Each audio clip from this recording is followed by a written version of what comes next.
All right, so in this week's video, we are going to show you how to use those dandelions in another way. Now, last week I showed you how to make dandelion jelly and it was fabulous. But this week we're going to once again pick those little dandelion flowers and fluff them and show you how to make dandelion syrup. Dandelion syrup is really delicious. It's light and refreshing. You hear people call it poor man's honey. It does taste like honey. First thing you're going to do once you get all those dandelion fluffed is you're going to bring some water to a boil on the stove. You're going to put your dandelion fluff in it and you're going to boil it for 3 minutes. Once that 3 minutes is up, you're just going to let it cool, pour it in a jar, and then let it steep for 12 to 24 hours. So ours has been steeping for 24 hours, so we're going to go ahead and get started with this. Now we're going to go ahead and strain this out, and you want to strain this really well because you don't want any of the fluff into your syrup. So we're going to strain it through a big strainer, and then we're going to go ahead and strain it through just a smaller wire mesh strainer to make sure we get all that fluff out. Okay, we'll come right over here. Dump it in your jar. Got it? Oh my gosh, let's try less of the splattering. Make sure you smush that fluff really good because it was a lot of work picking all those dandelions and you want to get as much juice out as possible. So we're going to strain it into this. Will do. Let's see how much we get.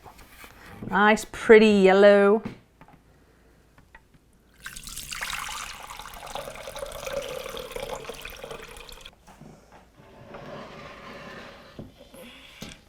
Just put it in, just lower it into the pot before you start pouring. I can't. Like this, watch. See? There you go.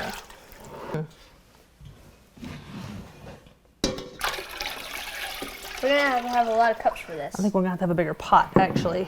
We're gonna add lemon juice to this now.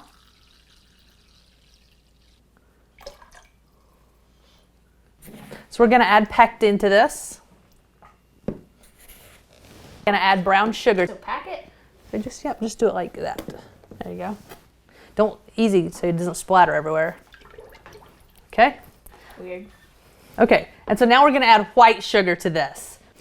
All right, so we ran out of sugar. We do not have enough. So we're gonna pause this right here and head to the grocery store and we'll pick this up when we get back. All right, we are back in business. We have sugar. Thank goodness for small town grocery stores. How many is that? You're not even counting. Oh, I don't know. Oh my God. Oh my God. And then if you lose count of your tracking, since someone did not count the number of cups of sugar they were putting in here, you can add more when you start cooking it. You can taste it. Stir. All right, so you're gonna mix that up really well and then you're gonna add in a vanilla bean. All right, once you get this mixed up really well, it's gonna go onto the stove and then you're just gonna put it on a low simmer for a couple hours. But just remember when it starts getting thicker, once it cools, it's gonna be thicker than that. So typically I put my pot on a low simmer and then I stir it about every 5 minutes until it starts to get thicker and then I start stirring it more frequently. So now when you do syrup, it is again a water bath. So all you have to do is just put your jars in your water and sterilize them. Ours have been boiling for just a little bit and we're gonna go ahead and bring our jars over here and start filling it up with our hot syrup.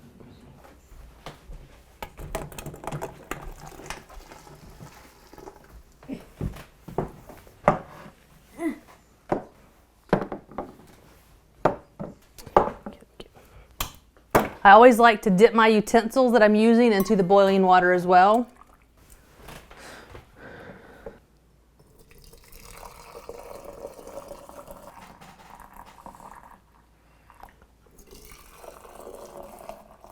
And you do have some vanilla beans in here, so you wanted to go ahead and dip those out. And so you always want to make sure that you have hot liquid and pouring hot liquid into the hot jars. You never want to pour hot liquid into a cold jar because you could bust your jar. So if you're using real vanilla beans in here, when you pour this into your jars, you're going to see little black dots, and all that is just the vanilla paste that's inside the bean. That's totally fine for it to be in there. All right, so you always want to make sure that you go around and wipe the top of your jars off because the sticky syrup can make it so your jars don't seal. And you also want to make sure that your lids are sterilized as well.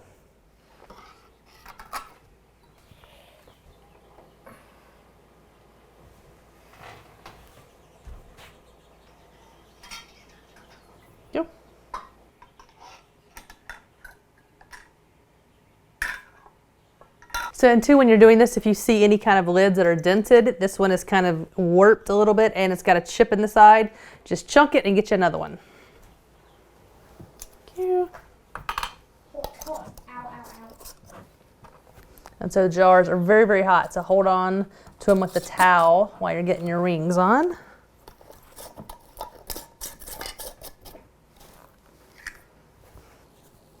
One day I'm just going to be letting you do all this, and I'm going to be videoing you. Because you're so good at all this. It's hot. Mm-hmm. Be careful, do not drop those as you put them in. All right, so we just put all those jars back in the pot. We're gonna bring that up to a boil, and once it reaches a boil, we're gonna set the timer for 10 minutes, and then we'll take them out. All right, so if you have any syrup left, you can just go ahead and stick that back on your stove and just turn it onto a slow simmer until you're ready to do your next batch. All right, these have been boiling for 10 minutes. We're just gonna go ahead and take these off and let them cool.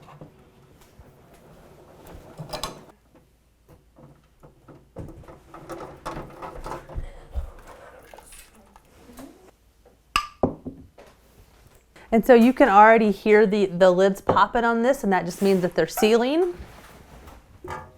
We're just gonna let these sit over here till in the morning, and then I will label them and then put them in our little storage unit.